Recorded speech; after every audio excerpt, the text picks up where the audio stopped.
This is Ian Cameron for Sportsbook Review, and I am ready to take a look at your MLB overnight lines for the games on Sunday, June 26th. Let's get right to it and start with the Minnesota Twins taking on the New York Yankees. Again, we're talking about the Minnesota Twins all week long and this incredible over-the-total streak that they've put together. It looks like they're finally, as of right now, as of this recording, going to cash a rare under in their Saturday game against the New York Yankees. But we're still talking about a team that is 17-2-1 over the total in their last 20 games. And maybe Saturday could be a sign that this incredible over streak with the Twins may be about to slow down a little bit. I'm not sure it's going to slow down here. I mean, has anyone seen Tyler Duffy pitch these last few starts for the Twins? This guy has been thoroughly bashed, thrashed, and smashed in his last three starts for the Minnesota Twins. He has been hit around like a human piñata. I mean, they've been treating the baseball, like a piñata and just swinging at it and just crushing it all over the ballpark. That's really what's happened here for Tyler Duffy in his last three starts. It has been ugly, to say the least. He's allowed 18 runs on 23 hits in his last 12.2 innings. He has given up nearly 2 hits per inning. That is ungodly awful for Tyler Duffy of this Minnesota Twins team, just getting absolutely hammered. Horrendous numbers. His ERA now up to 6.18 as a result. And you can't like the fact that he allowed 3 home runs in his last start against Philadelphia. Summer heat. It's going to be a hot day in New York on Sunday at Yankee Stadium. Could be bad news and more disaster potentially on the way for Tyler Duffy, who is just on an absolute free fall right now. But can you trust Nate Eovaldi on the other side for the New York Yankees? He's put together some good moments, some good starts this year, but his current form is certainly trending in the wrong direction right now for the Yankees. Eovaldi's yielded 20 runs on 32 hits in his last 20 innings of work. Not very good.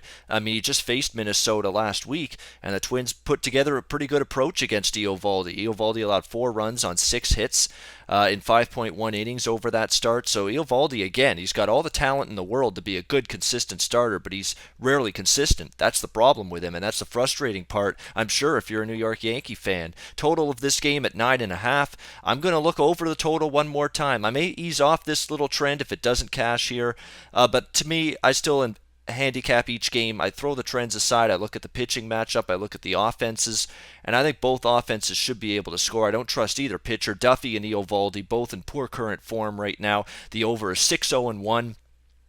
In Tyler Duffy's last 7 starts, and the over is 4-0 in Nathan Eovaldi's last 4 starts. So I'm going to look over 9.5, Twins and Yankees on Sunday. St. Louis Cardinals, Seattle Mariners interleague matchup on Sunday, June 26. James Paxton, a familiar theme on recent overnight lines videos, and I'm going to try to back James Paxton one more time here. The Seattle lefty taking to the mound to face the Cardinals. He's been a swing and miss machine. I mean, he has been racking up the strikeouts, racking up the poor swings at the plate. I mean, James Paxton's been great. Unfortunately, he's also been snake bit. He hasn't won a boatload of his starts because, the Mariners' bullpen has blown some games. The defense behind him has been a bit shaky. The offense hasn't given him enough run support. It's been a cavalcade of problems, but Paxton's pitched well enough in each of his last 3 starts to earn victories. He's allowed just 8 earned runs in his last 26 innings of work over his last 4 starts. He has faced this St. Louis team once, pitched 6 solid innings of shutout baseball against the Cardinals back in 2013, and that was a Seattle victory. So I think Paxton can neutralize this lineup. The Cardinals have been pretty much weaker this season against lefty pitching, so I think Paxton can pitch well here. What do you get from Jaime Garcia for St. Louis, on the other hand, is a big question mark. He's been giving up a lot of solid hard contact lately. Opposing hitters really squaring him up right now because you look at Garcia last 3 starts, 11 runs but 27 hits allowed by Garcia in his last 17.2 innings. That's a lot of hits for that span of time. So Garcia has been hit around a little bit. Seattle, especially of late, has done better against lefty pitching, so it should be a solid matchup for their lineup against Garcia.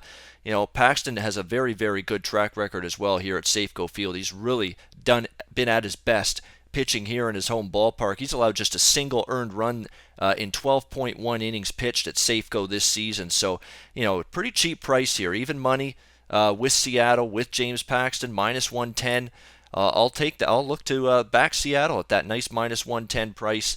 I know they haven't played great baseball of late, but they did notch a come-from-behind win in the series opener against St. Louis on Friday night. Maybe a boost of confidence and momentum for Seattle with that win, and I think they might have the better of it from a pitching standpoint here with Paxton over Garcia. So we'll look to Seattle to get the victory on Sunday against St. Louis. A few other games on the Sunday slate of note. San Diego, Cincinnati. Would love to bet the over again there. Perdomo's been horrendous in his brief stint with this Padres rotation, but the problem is the total there is 10, and DeSclafani is halfway decent. And again, San Diego not quite as potent against right-handed pitching, even though this lineup overall has been just hitting very well as of late. So I lean to the over there, but boy, I was hoping for something better than 10, so may not pull the trigger on that one.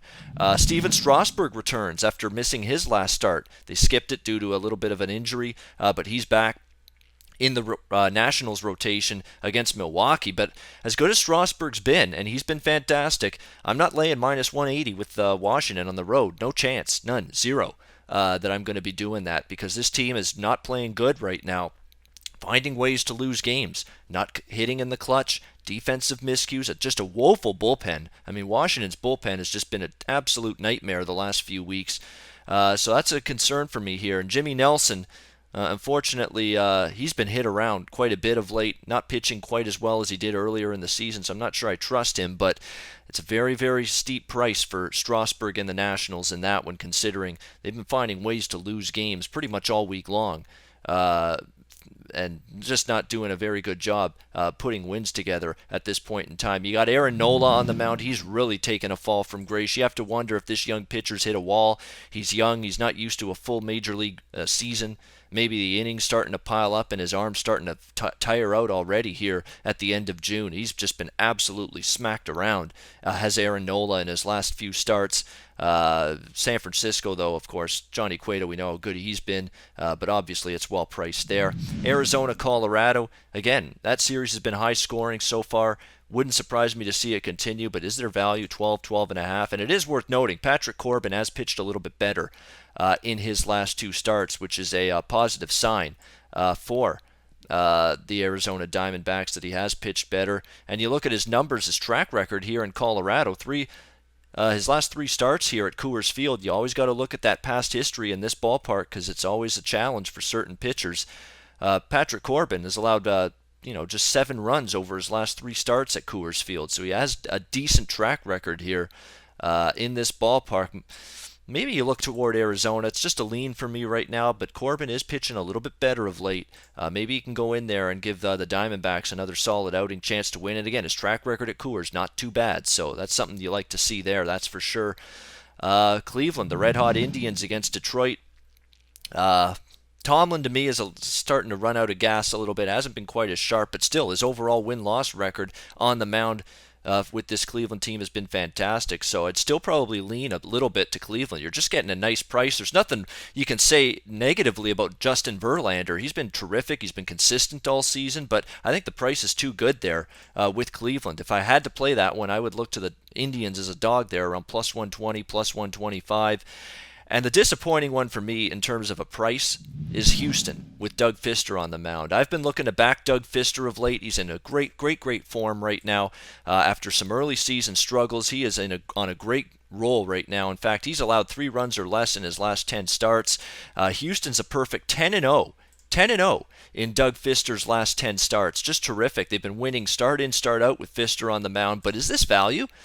I don't think it is. I mean, minus 130, minus 140 on the road with the Houston Astros. Now, I know Houston is just on a roll right now. They're finally starting to put things together. As of this recording, they had won 6 straight games. But, you're still in Kansas City.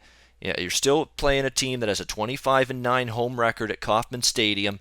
I'm just not sure that's a great value price to back Fister and the Astros there. I'm not going against Houston right now. They're finally on a roll, playing their best baseball. When you see teams go on streaks like this, doesn't matter if they're total streaks, doesn't matter if they're side streaks. I don't want to step in front of the streak. Either bet on the streak until it ends, or you leave it alone. That's my philosophy with that. So when Houston's on this winning streak, I'm looking to either back them or pass the game. And again, I just don't think the price is great there with Houston. So maybe you have to leave that game alone when it's all said and done. And we'll wrap up with Dodgers-Pittsburgh. Quick note on that, since it's the Sunday night game. Not much to say. I mean, Kershaw against Cool making the start here for the Pittsburgh Pirates. Pittsburgh just not playing great baseball as of late. I want no part of Pittsburgh in this game, especially with Kershaw on the mound. He just keeps on getting it done, start in, start out. But unfortunately, can't give you much of an opinion there. Minus 270. If you're going to play the Dodgers, you have to look either run line of some kind or leave the game alone. But again, Pittsburgh whispers now about Clint Hurdle and his job security. A guy that's been sort of been talked about as not a great in-game strategical manager, makes some weird blunders at times, but they've looked past that in Pittsburgh because they've been, a very good team in the playoffs. Players like playing for him. But now all of a sudden, all of these little things that have been, brushed to the side about Clint Hurdle's managerial expertise starting to come to the forefront now all of a sudden because Pittsburgh's losing baseball games. So a little bit maybe Clint Hurdle on the hot seat. So we'll see how that story develops as the season progresses. That will wrap things up for me for your look at MLB overnight lines, taking a look at the games on Sunday, June 26th. I'm sports handicapper Ian Cameron for Sportsbook Review. And until next time, enjoy the games and good luck. Always on the go? Bet365 has one of the top mobile platforms in today's market. Sign up today and don't let your busy life keep you out of the game.